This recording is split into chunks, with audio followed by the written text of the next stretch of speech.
water coming down here is on the order of 300,000 gallons a day.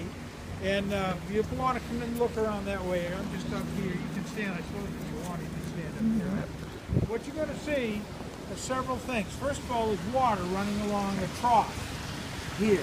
That water is coming out through these little triangular things, and those little triangular things can actually tell an engineer who's looking, can determine how high the water is coming between the little V. They can tell how many gallons of water per unit time are actually coming through there. And if you go out another maybe, 8 inches or so, you'll find a piece of metal that's keeping all those floatables out there from coming through the teeth. And so you see a lot of stuff moving around very slowly, right over there, coming very slowly. Where is it? All right. Okay. Over here, I don't know if some of you can see it, is the skimmer. And the skimmer is going to push this all the way around. Now, down on the bottom is another piece of that skimmer going on the bottom. And it's moving it around to get it in a pipe at the bottom. And what it's doing in the bottom is getting the sludge 1 that's settled down there. This is floatable. This stuff goes away. And right underneath right here is this gunk bucket.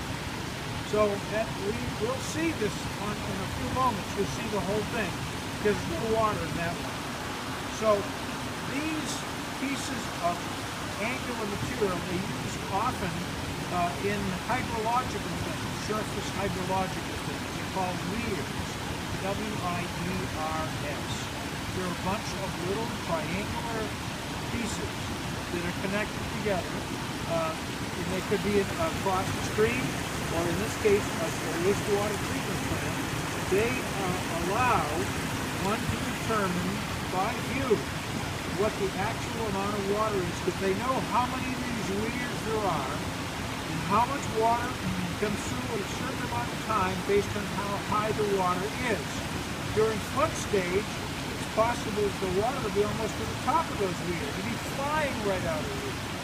So you can look up the weir if you want to, but in any case, it's part of the whole system that they use to keep the solids, floatable solids, from going out there. But what keeps them is this inner ring. How deep do you think this inner ring goes down in the water? You can't see it, okay? That's this piece right here, and the inside goes all the way around. Between the inner ring and the outer weir, the water has there goes a piece of solid, bam, right down here. Has just a little bit of solid floating. They're actually escape, because they come up and down below. And it must tell you that this weir does not go all the way to the bottom. In fact, let's move over to the other side and see the scum bucket and the weir, oh my God, without water.